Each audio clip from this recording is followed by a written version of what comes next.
Ele é um dos cientistas brasileiros mais respeitados do país. Pesquisador e professor de física teórica de uma renomada universidade americana, Marcelo Gleiser, o convidado do Canal Livre desta noite, também é conhecido por tornar mais acessíveis ao público leigo complicados conceitos científicos. Gleiser é autor de 7 livros, entre eles A Dança do Universo, que mistura religião e ciência para falar da origem do universo, e O Fim da Terra e do Céu, que investiga o imaginário humano em torno do fim da espécie. Ambos foram vencedores do Prêmio Jabuti de Melhor Livro de Ciência.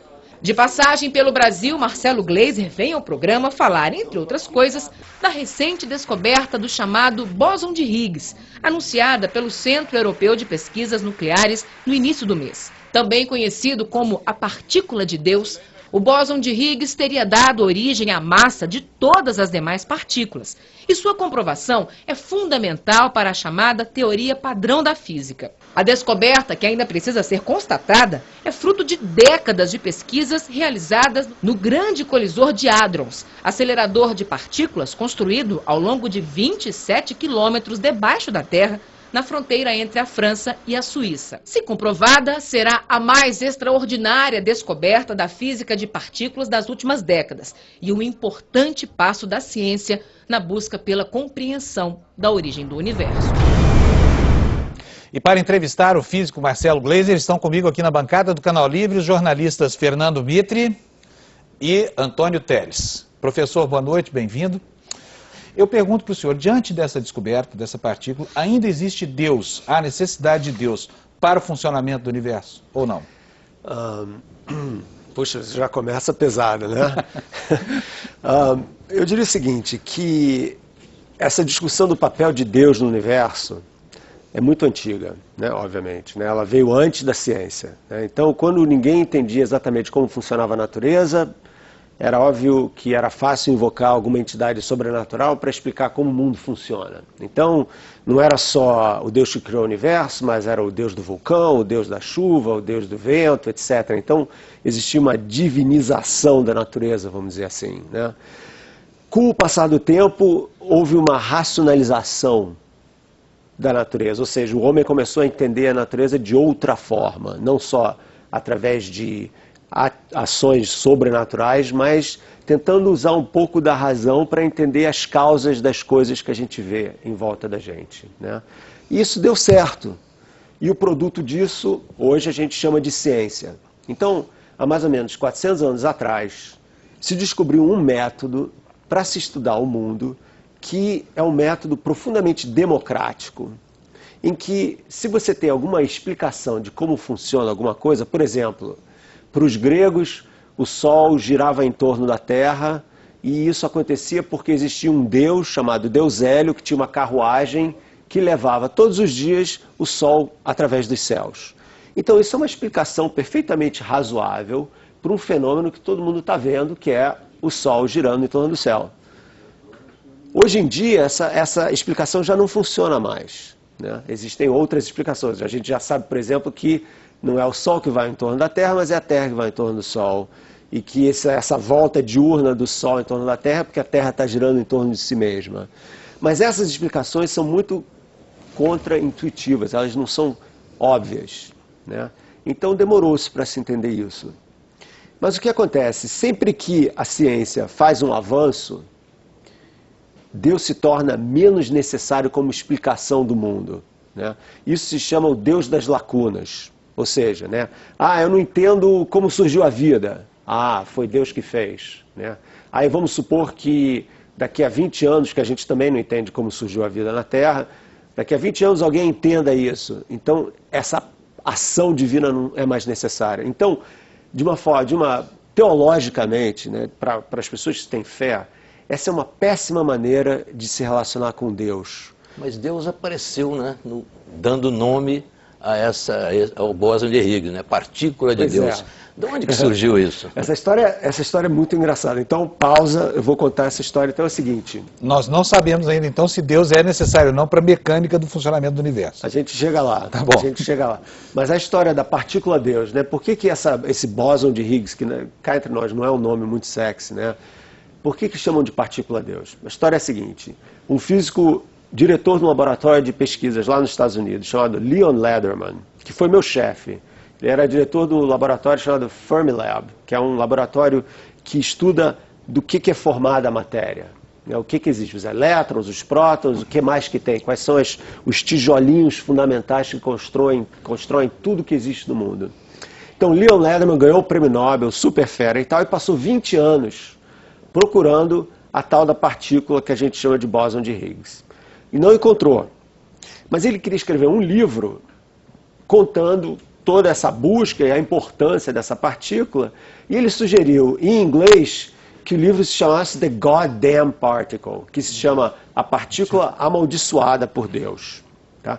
Só que o editor americano falou, olha, se você tirar o damn, tirar o amaldiçoado e virar The God Particle, a partícula vai vender Deus, mais. Vai vender muito mais. E foi o que ele fez. Então o livro dele se chama The God Particle, a partícula Deus. E a coisa ficou, entendeu? E esse nome funciona, que é uma beleza. Claro que funciona, porque é uma partícula que... Quer dizer, essa é a história que o Leon Lederman conta, que eu acho que é daí que vem esse God Particle, né? Porque é o nome do livro do cara, que aliás traduzido em português também. Mas por que ficou essa história, né? Porque essa partícula, a partícula Higgs, ela tem um papel muito importante na nossa descrição moderna do mundo.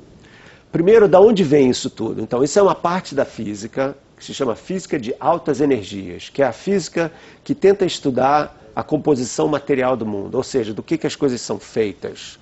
Porque o problema é o seguinte, vamos supor que eu dou um desafio para vocês aqui. Problema, dever de casa.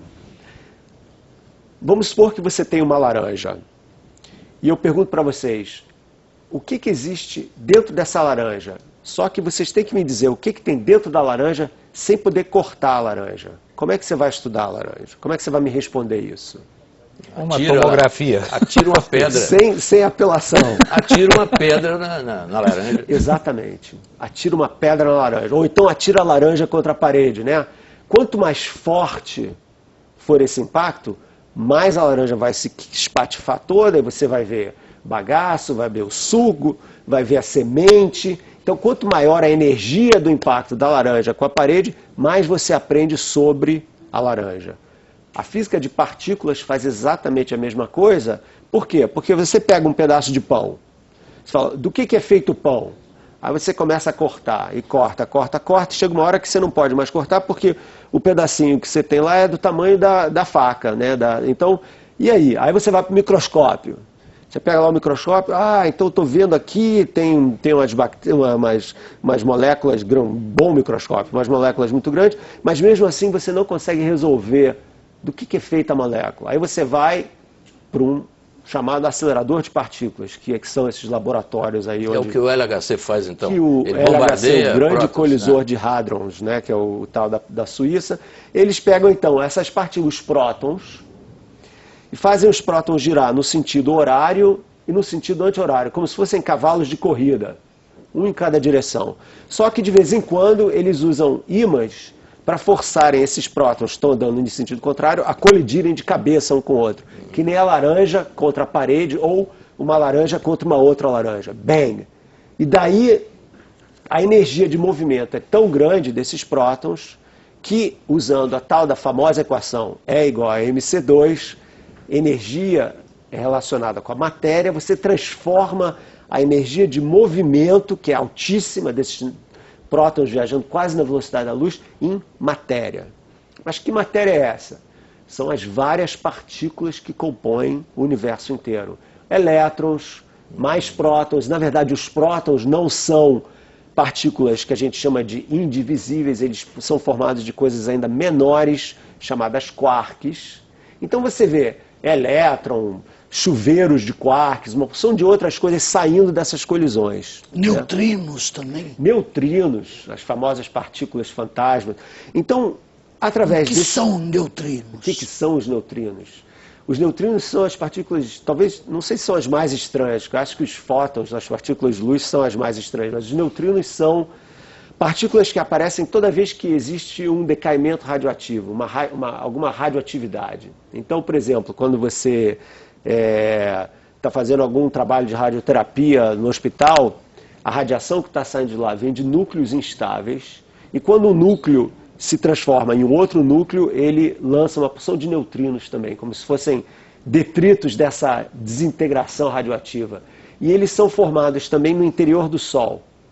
Então, nesse momento, cada um de nós aqui, isso é uma coisa incrível, cada um de nós aqui, nesse momento, está sendo atravessado por mais ou menos 1 trilhão, quer dizer, 1000 bilhões, né, de neutrinos por segundo. Isso é que fez, então, aqueles cientistas dizerem que os neutrinos bateram a luz na velocidade. Quer dizer, que o senhor contestou no primeiro dia. Isso daí. Mas só, então, esses neutrinos, eles são gerados no coração do Sol. Porque o Sol é o grande alquimista cósmico. O Sol pega hidrogênio, que é o elemento químico mais simples que existe, e transforma no segundo elemento lá da tabela periódica. Para quem lembra dessas coisas, você tem hidrogênio, hélio, depois do hélio vem o lítio. Então, o Sol transforma hidrogênio em hélio. Nessa transformação, ele gera uma quantidade gigantesca de energia e uma boa parte dela é transportada para fora do Sol, em forma de luz, que a gente sente aqui, e também em forma desses neutrinos. Então nós temos uma ligação muito profunda com o Sol, porque não só é a luz, mas é também essa radiação toda, esses neutrinos. Então ele não é uma parte do átomo. Ele não é uma parte do átomo. Nem é uma partícula do átomo. Ele é uma entidade diferenciada. Exatamente. De tal maneira que a gente poderia imaginar também que amanhã poderia haver uma ruptura do neutrino, como se obteve uma ruptura do átomo. Entendi. E aí cada vez para baixo. Que catástrofes pode admitir? Então, quer dizer, a pergunta então é: nós entendemos a matéria dividindo ela em pedaços cada vez menores, né? Isso. Então, antes nós tínhamos os átomos, né? Então os átomos eram indivisíveis. A palavra átomo quer dizer o que não pode ser cortado, né? O tomo da enciclopédia, né? Vamos dizer assim. Mas os átomos, se descobriu, são divisíveis, né? Então você tem os elétrons que giram em torno dos prótons e dos nêutrons, que ficam ali no núcleo do átomo, né? Então um átomo normal é formado de elétrons, prótons e nêutrons. Só que mais tarde, nos anos 60, se descobriu que os prótons e os nêutrons são divisíveis também, são formados desses quarks, são partículas menores ainda, né? Então, a questão que eu acho que você está fazendo é: isso tem fim? Quer dizer, você vai cortar, até vai quando? chegar até onde, né? Então, essa é uma questão que a gente não sabe a resposta, mas existem indicações de que certas partículas são o que a gente chama de indivisíveis. Porém, e aí é uma coisa um pouquinho mais complicada e muito importante, que é a seguinte, que em ciência a gente não pode afirmar nada com certeza absoluta. A ciência não funciona com verdades finais. Você tem o que a gente conhece hoje, é o que a gente pode medir do mundo hoje. Professor, mas agora, nós chegamos num momento com o bóson de Higgs, que eu não gosto dessa expressão, porque ela parece muito complicada a ponto de ser ininteligível. Mas nós não chegamos num momento em que é isso que explica o que faz uma forma pura de energia, no caso o fóton, ser aprisionado por um campo e se transformar e ganhar massa. Não é isso? Não é a fronteira entre a energia e a massa? Então... Mas não seria... O professor não gostaria de completar o que estava falando sobre a divisão dessas partículas? Então, ainda... Tudo essa divisão das partículas, quanto menor os pedacinhos de matéria, ou seja, quanto mais profundo você quiser penetrar no coração da matéria, mais energia você precisa. Que nem a laranja. Se eu jogar a laranja devagarzinho na parede, ela vai bater na parede e não vai acontecer nada. Se eu jogar com mais força, ela vai rasgar, você vai ver. Se eu jogar com muita força, ela vai se arrebentar. Então, quanto mais força, se você jogar com muita força mesmo, você pode até quebrar a semente e ver que tem coisa dentro da semente. Isso é energia, a energia do impacto. Para isso, quanto maior a energia, mais tecnologia você precisa.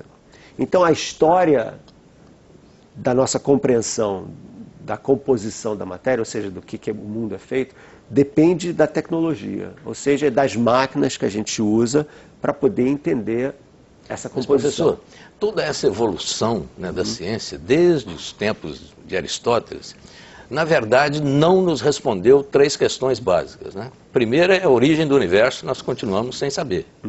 Segunda, a origem da vida, continuamos sem saber. E terceiro, o que é que nos faz produzir ciência, o que nos faz pensar. Quer dizer, nós continuamos no mesmo lugar, nesses 3 sentidos. Eu acho que no mesmo lugar é um pouquinho forçado demais. Não, acho que a gente fez... A gente progrediu imensamente nessas 3 questões, né? Mas que continuam sem resposta. Mas isso é bom. Isso não é uma coisa ruim. As pessoas acham que quando você responde tudo, você está melhor. Eu acho que não. Eu acho fundamental que existam certas perguntas que não tenham resposta ou que sejam muito difíceis de serem respondidas, porque é por isso que a gente continua tentando. A ciência precisa dessa inquietação, desse não saber. Né? Sem o conforto de poder citar Deus, né? Porque antes Deus resolvia esses problemas. Agora... exatamente. Quer dizer, você tirando uma explicação sobrenatural da equação, dizendo, olha, existem coisas sobre o universo que nós ainda não sabemos. Ótimo, vamos tentar entender. Né? O que não significa que a gente vai conseguir entender tudo. Entendeu? Existem limites para o conhecimento humano, que aliás é o assunto do meu próximo livro. Mas professor, na questão do Higgs, que você... Eu coloquei isso porque me parece que nós agora, pelo menos me parece que essa é a expectativa da ciência, que se tenha tangenciado o limite da indivisibilidade, não é isso? Não. Ainda há mais por dividir? A gente não pode saber a resposta disso, no sentido que se daqui a 100 anos eu tiver uma máquina que tem uma energia 10.000 vezes maior do que a máquina hoje em dia na Suíça, é possível que se descubra coisas sobre os neutrinos, voltando aí à sua história, ou sobre o elétron, que hoje a gente acha que é indivíduo, que a gente nem saberia ter previsto hoje. Entendeu? Então, em ciência existe sempre um lugar para a surpresa, para o surpreendente. No caso do Higgs, o Higgs era a peça que faltava no que a gente chama de modelo padrão, o modelo que explica tudo que a gente conhece hoje, com a tecnologia de hoje, sobre a matéria. Né? Então a gente descobriu todas as outras partículas. Tinham que ter elétrons, tinham que ter neutrinos, tinham que ter 6 quarks.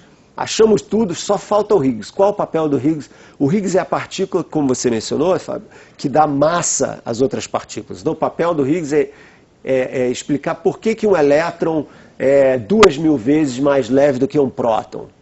Entendeu? Como é que funciona isso? Por que isso? Né? Então o Higgs tem esse papel. Então não encontrar o Higgs era uma coisa meio embaraçante, porque é uma coisa fundamental, né? Como é que surgiu a hipótese do Higgs? Boa pergunta. Essa é uma maneira...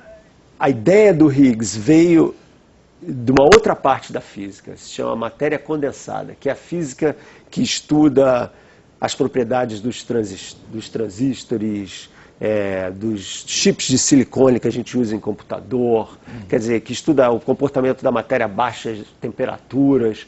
Essa física da matéria condensada, que é a física aplicada e que tem, sem menor dúvida, o maior número de físicos trabalhando nessa área, tá?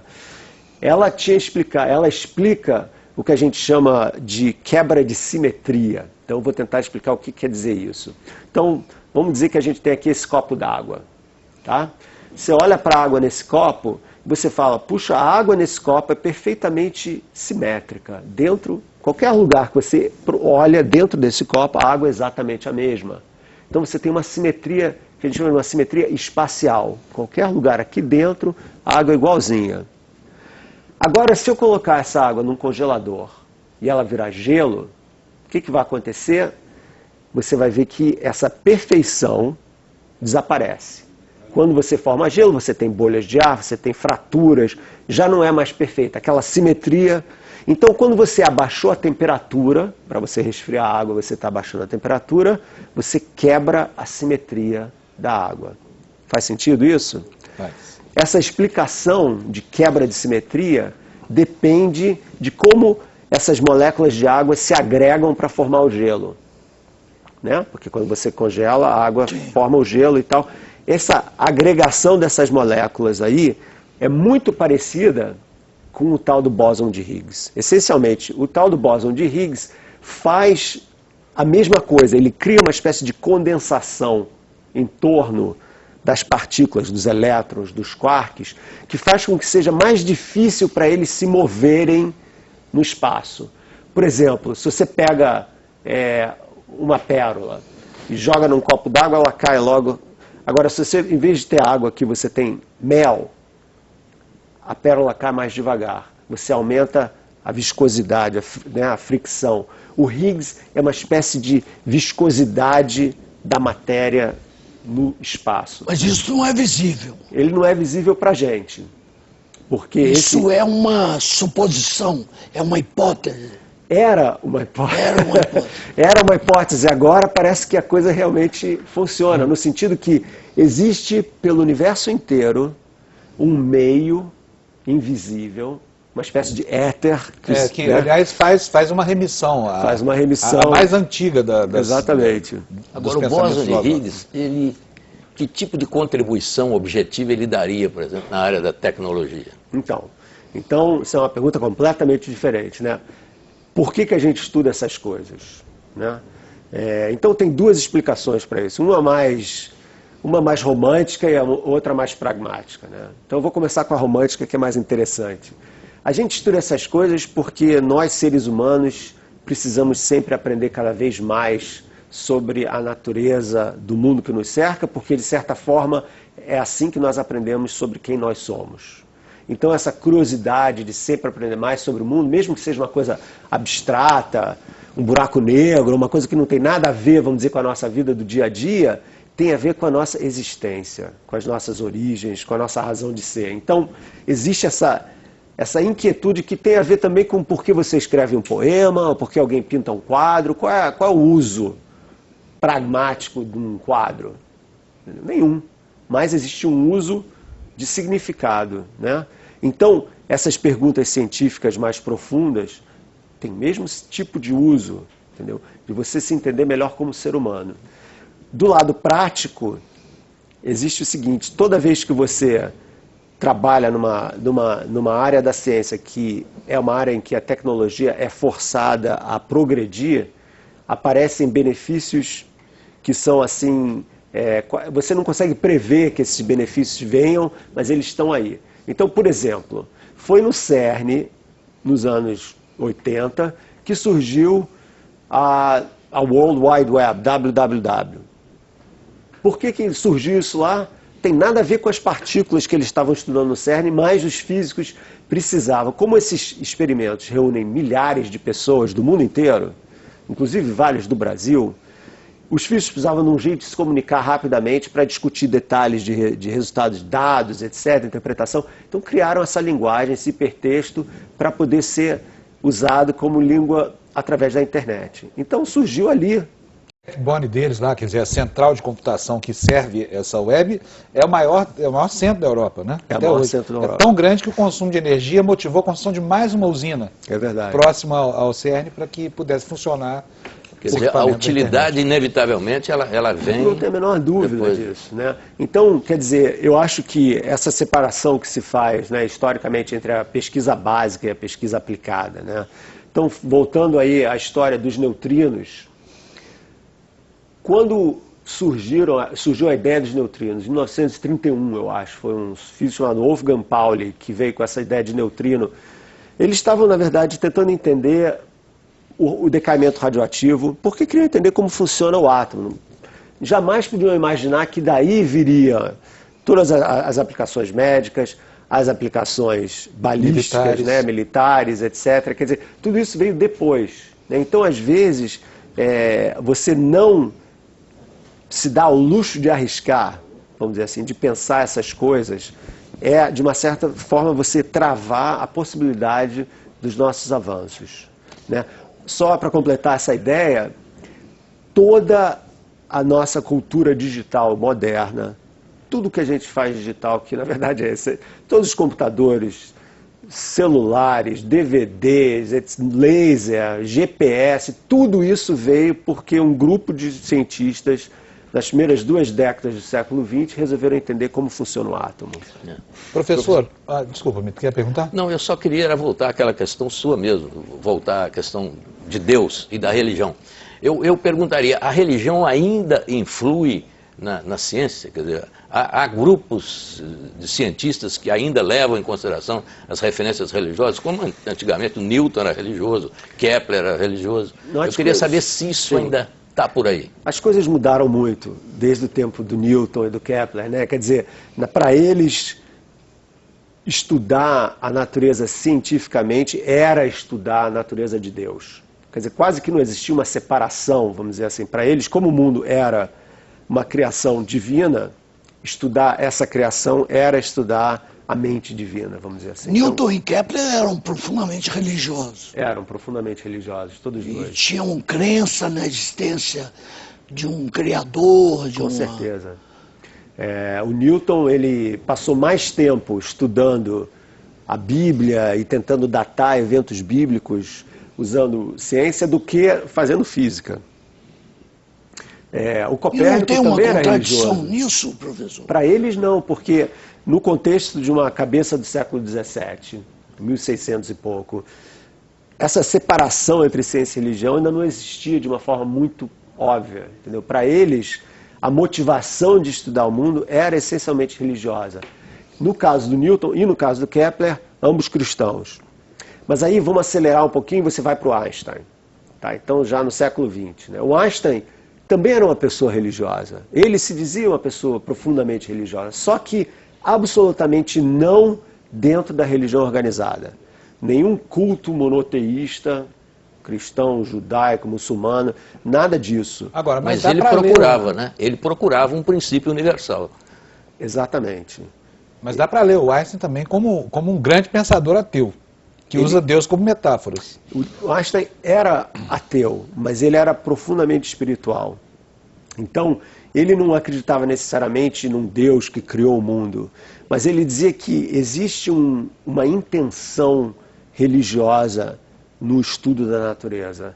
E que essa Mas religiosa em que sentido? E que o homem e esse Criador tem uma ponte... Não, nada a ver com o Criador. Nada? Nada a ver com o Criador. Para ele, o essencial era a relação do homem com o mistério. E esse mistério simplesmente é o que a gente não conhece sobre o mundo. Então, se você imagina que tudo que a gente conhece sobre o mundo cabe num círculo, uma ilha. Eu chamo isso de ilha do conhecimento. Okay? Essa ilha vai crescendo com o tempo, né? Cada vez a gente vai aprendendo mais sobre o mundo. Mas o que tem em torno da ilha? Você tem o oceano do desconhecido.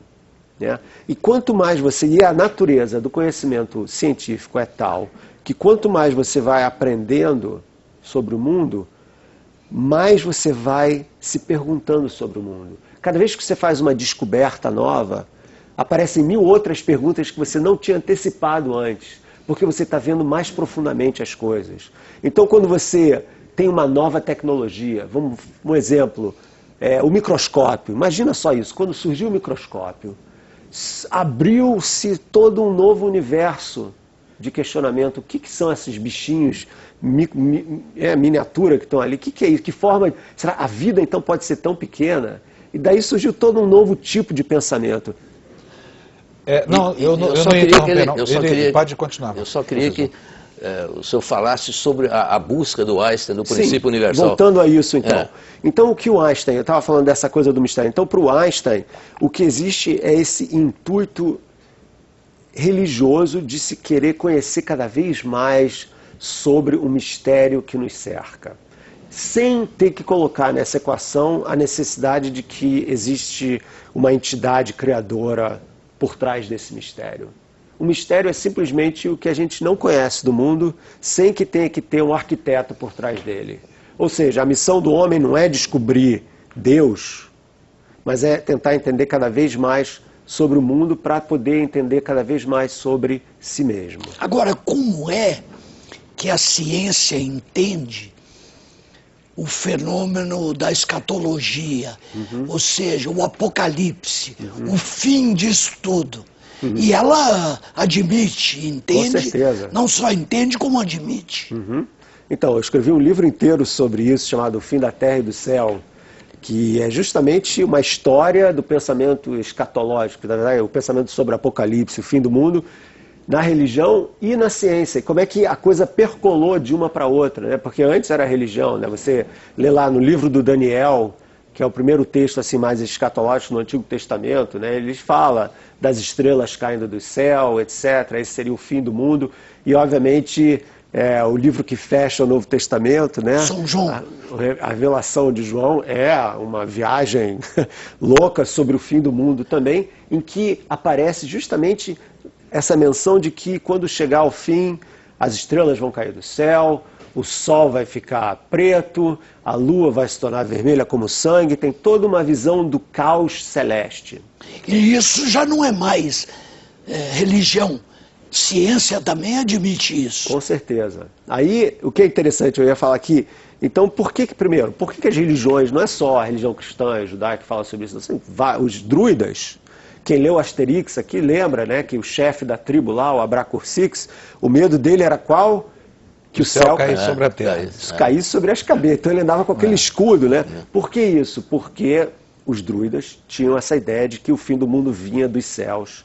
E o céu caía mesmo sobre a cabeça e surgia uma nova era. Então, quer dizer, não é só a religião monoteísta que tem isso. Muitas religiões, obviamente, têm essa ideia de fim do mundo celeste. Por quê? Porque você vê que os fenômenos celestes se dividem em duas partes, vamos dizer assim. Primeiro você tem o regular, né? O Sol vem sempre, a cada 24 horas, você tem as 4 fases da Lua, você tem as 4 estações do ano, você tem as órbitas dos planetas, tudo isso vai se repetindo de uma forma rítmica, regular, bem comportadinha, bacana. Então, quanto mais você aprender sobre o movimento dos céus, mais você aprende sobre quando eu tenho que plantar, quando eu tenho que colher. Então, você pode usar os céus como uma espécie de relógio, né? E o tal monumento de Stonehenge, lá na Inglaterra, não passa de um relógio astronômico, é um grande relógio astronômico, porque as pedras são alinhadas de tal forma a dizer exatamente quando vem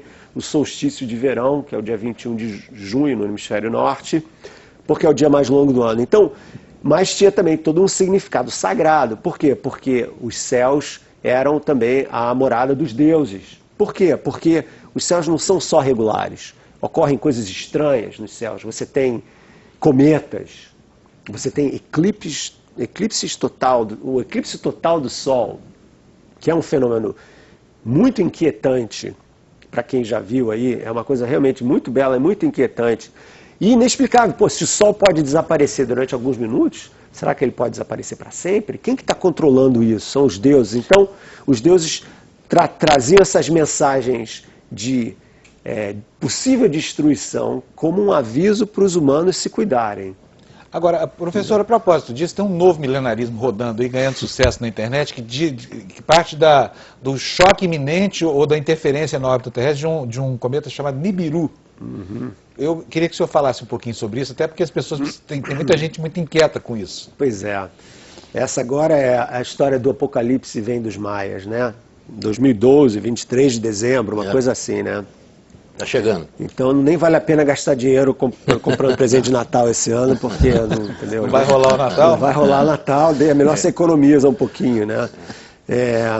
Bom, não existe absolutamente nenhuma evidência astronômica de Nibiru, ou de estrela gêmea do Sol, ou de que a Terra vai passar, o sistema solar vai passar por uma parte da galáxia que tem mais radiação. Tudo isso é besteira. Não existe absolutamente nenhuma evidência astronômica que esse ano vai ser diferente de qualquer outro, com exceção de uma coisa, que também não é nenhuma surpresa, que é o seguinte: o Sol passa por um ciclo de 11 anos.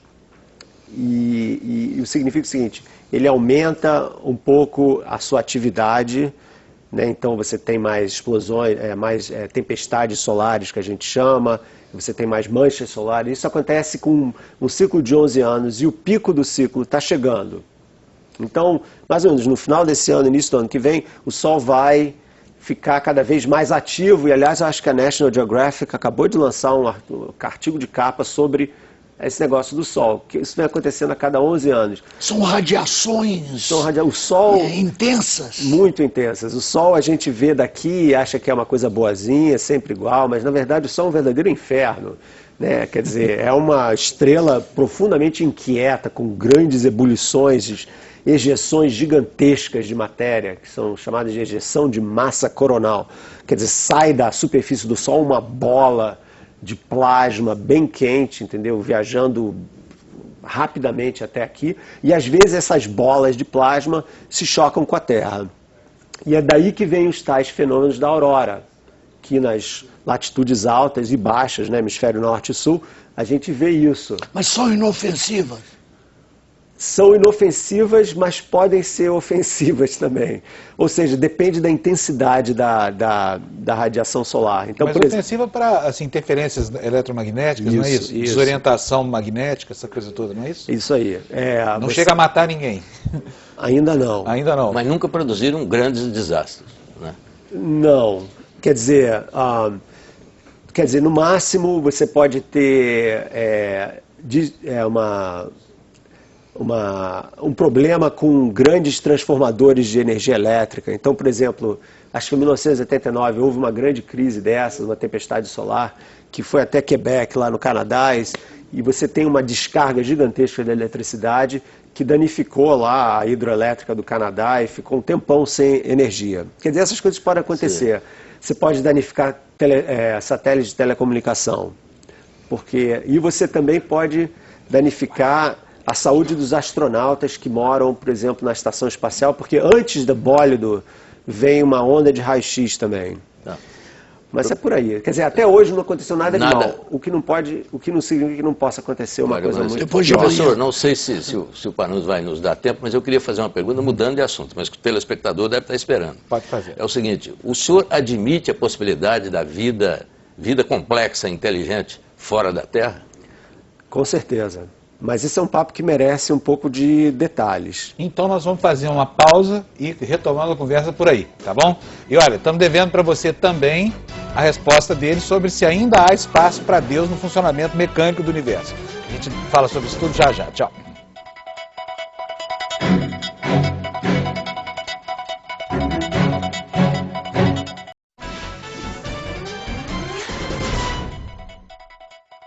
Nós estamos de volta com o Canal Livre, muito interessante a entrevista dessa noite com o físico Marcelo Gleiser.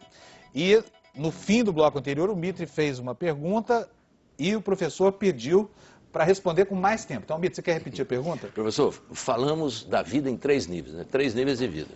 O nível simples, complexo e o complexo inteligente. Uhum. A minha pergunta é se há algum tipo de indício, de evidência mais ou menos clara, de que pode haver vida complexa, inteligente, fora da Terra, em outro planeta. Bom, não existe nenhum indício, a gente não tem a menor ideia se existe ou não outra inteligência no universo.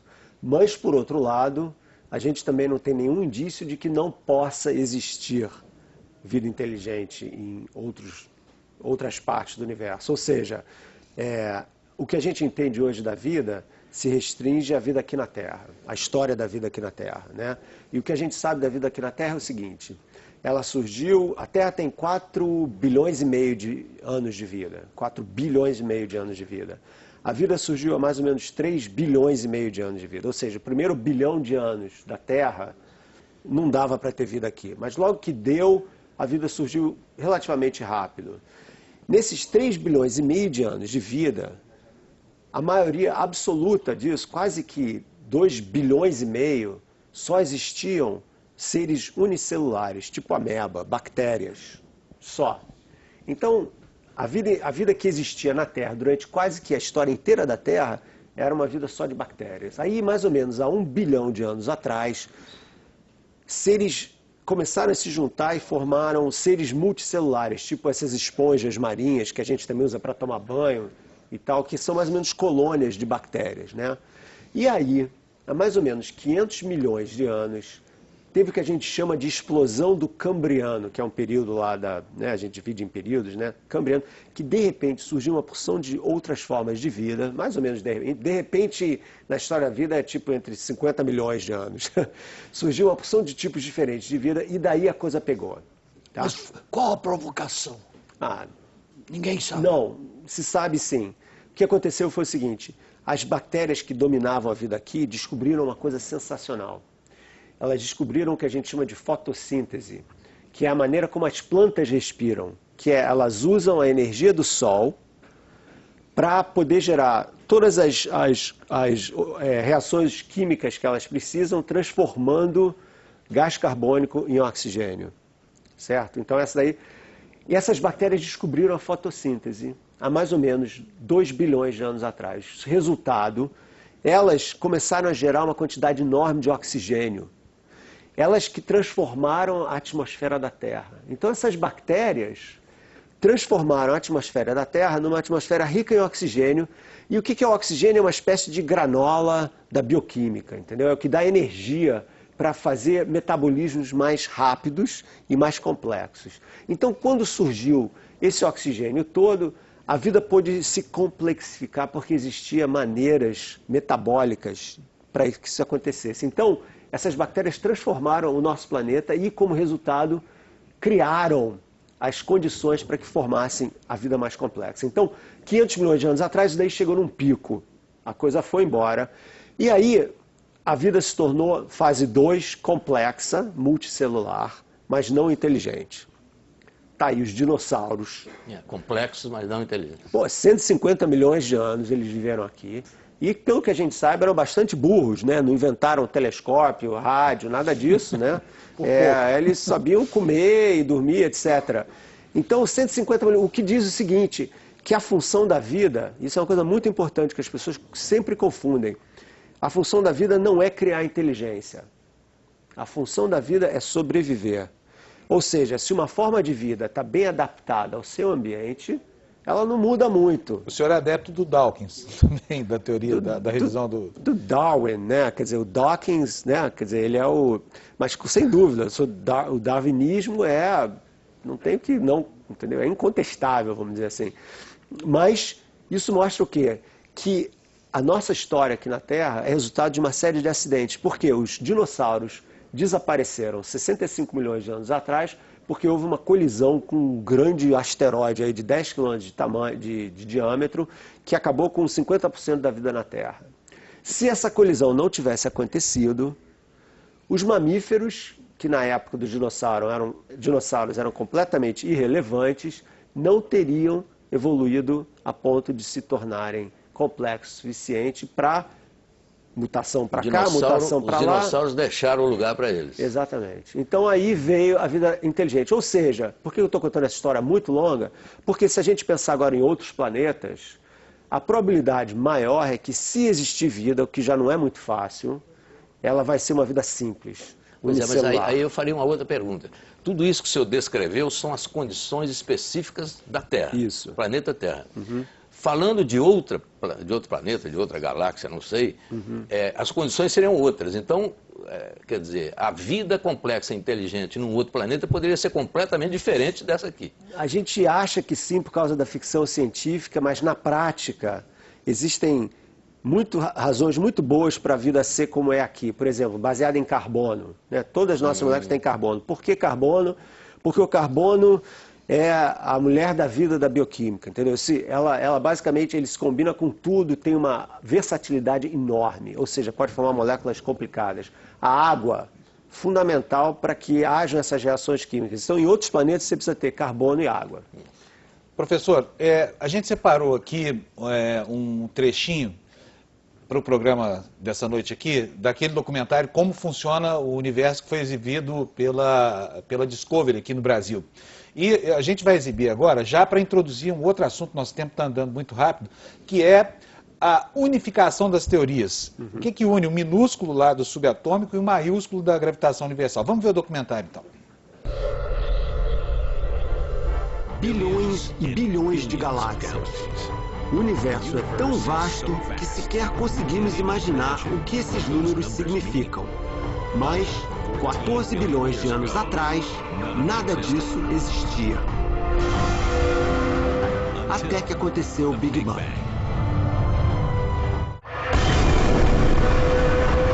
Entender como nada se transformou em algo tornou-se o maior mistério do nosso universo. Porém, se você entender isso, começa a entender o Big Bang, quando o tempo e o espaço começaram e uma grande explosão criou tudo.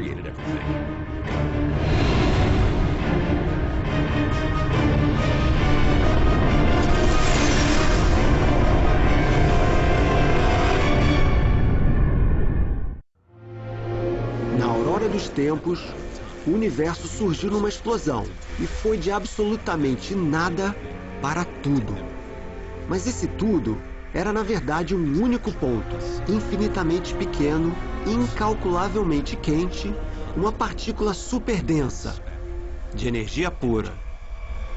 O Big Bang foi tão imenso que ele foi capaz de dar origem a toda a massa e toda a energia contida em todos os 400 bilhões de galáxias que vemos no universo, numa área menor em tamanho do que um único átomo. Todo o universo observável tinha 1/1000 de bilionésimo de centímetro de diâmetro. Tudo ali estava comprimido numa área incrivelmente quente e densa. Ele nem era matéria ainda, apenas um único ponto de energia contida. Foi o início do universo e de tudo que há nele. Tudo era simples. Todas as forças que conhecemos hoje eram uma só. O universo era amorfo, não tinha estrutura.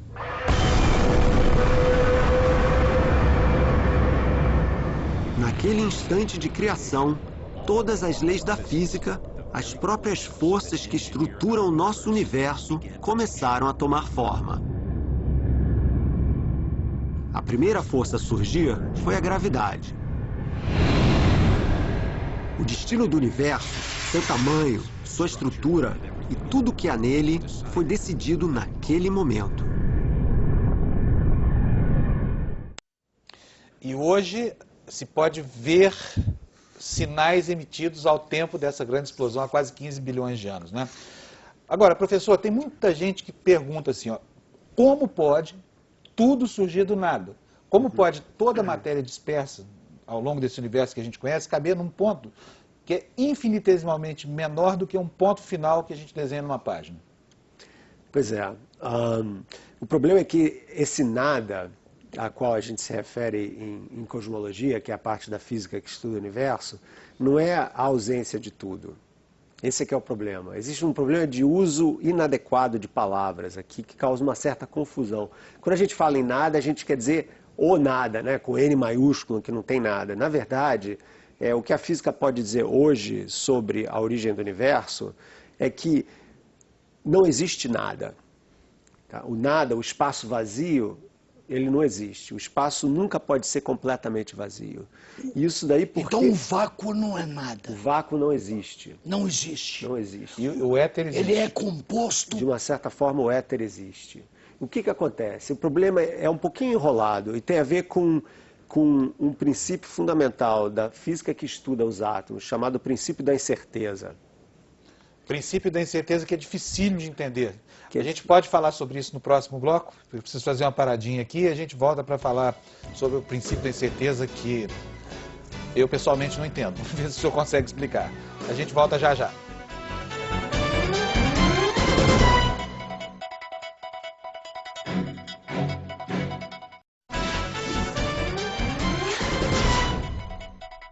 Nós estamos de volta para o último bloco do Canal Livre, que esta noite recebe o físico Marcelo Gleiser.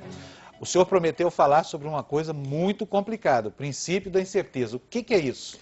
Então, essencialmente, a ideia é a seguinte, quando a gente fala do mundo do muito pequeno, dos átomos e tal, a gente acha que, por exemplo, vamos supor que esse copo aqui, dá para ver o copo? Uhum. Esse copo é um elétron, tá? Então, se esse copo é um elétron, eu nunca poderia fazer o que eu estou fazendo agora, que é pegar ele assim. Por quê? Porque o elétron ele nunca para quieto, ele está sempre em agitação, feita essa água aqui, está sempre... E essa agitação é o tal do princípio de incerteza. Eu não posso saber aonde uma coisa está e saber qual é a velocidade daquela coisa. Ou seja, sei exatamente qual é a energia daquela coisa. Existe uma incerteza na energia das coisas. Quando você transporta esse conceito para o universo, você pode dizer que existe uma incerteza na própria energia do universo. Num princípio de tudo, a energia era zero, ou praticamente zero, mas ela podia flutuar, feito a energia desse elétron aqui. E de uma flutuação dessas, que pode acontecer sem a menor causa, de uma forma completamente aleatória, pode surgir uma bola de espaço pequenininha que pode crescer para virar o universo. A confusão que se faz com o Big Bang é achar que o Big Bang é uma explosão, que aliás foi usado esse termo o tempo todo. Não aqui. está correto. Não é uma explosão, não é que tem um ponto no centro da onde tudo surgiu e a matéria sai de lá feito uma dinamite que explode e os pedaços vão voando pelos... Não é nada disso. O Big Bang simplesmente diz que se você voltar para trás no tempo, você vai ver que a matéria é profundamente densa e quente. Tá? Só isso. E está nesse estado de agitação. Existe uma, vamos dizer assim, uma instabilidade. Quando você, é que nem você botar 200 pessoas no ônibus. Não dá, entendeu? O ônibus vai querer explodir. O universo também era assim. Você espreme muita matéria, ela quer se expandir. Daí o Big Bang. Professor, existe uma grande curiosidade ao longo da história da ciência, né? Os cientistas perseguiram isso. Einstein morreu sem conseguir, mas ele perseguia também um princípio universal, né? Se existe uma ordem, uma única ordem por trás de tudo. Pois é. Eu queria que o senhor explicasse isso, porque o senhor contestou essa teoria há algum tempo. Isso, num no livro, exatamente. No livro Criação Imperfeita, Isso. né? Quer dizer, parece que o senhor defende a tese que há desequilíbrios e os desequilíbrios é que produzem os eventos na Essa ideia da teoria unificada, que aliás foi feita uma referência aqui nesse clipe da Discovery, um cara fala, tinha o Big Bang, no início tudo era um. Eu pensei nisso, exatamente. E não existe... Da onde vem essa ideia, tudo era um, né? Isso é uma ideia profundamente monoteísta, né?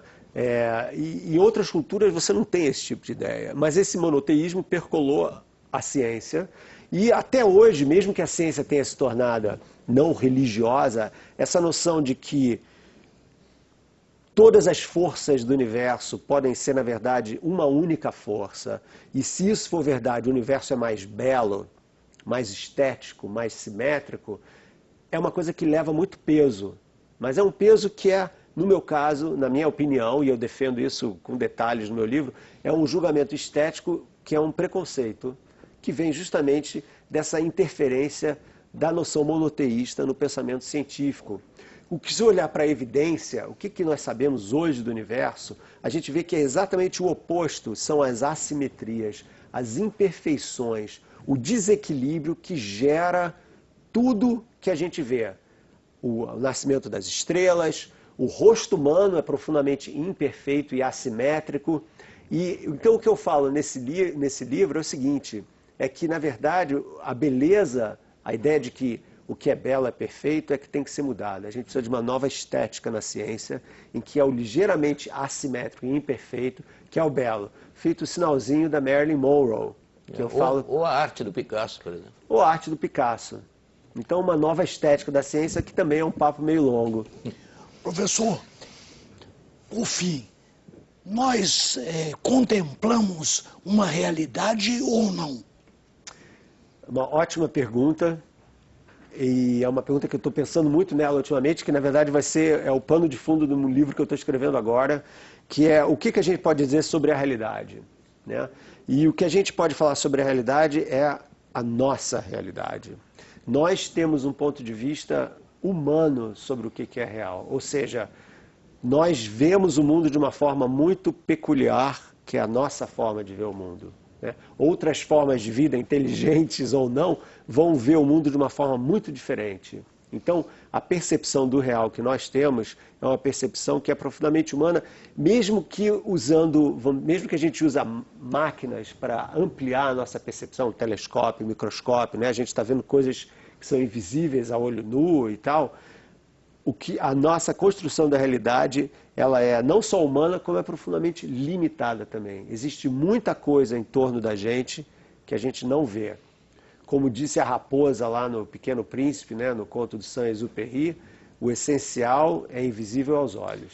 Professor, eu preciso, antes que o programa terminar, já estamos com o tempo estourado, repetir a pergunta que eu fiz no começo do programa.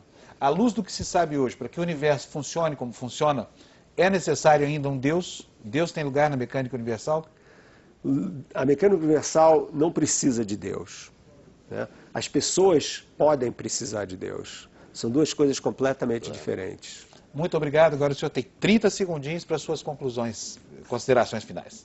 Então, eu acho que depois de um bate-papo desses, fica claro que a maneira como nós vemos o mundo de uma forma científica está muito longe de ser uma coisa racional, fria, muito pelo contrário, ela é uma coisa apaixonada, profundamente significativa, com traços muito profundos de filosofia e mesmo de teologia, porque ela leva a essas grandes questões que são inquietações do homem, que são muito mais antigas do que a ciência. O fato de que hoje nós podemos usar a ciência para compreender e explorar esse desconhecido devia tornar todo mundo muito empolgado, entusiasmado pelo conhecimento científico. E essa, de uma certa forma, é a minha missão, trazer essa ciência para as pessoas. Muitíssimo obrigado por essa aula de uma hora que o senhor nos deu hoje.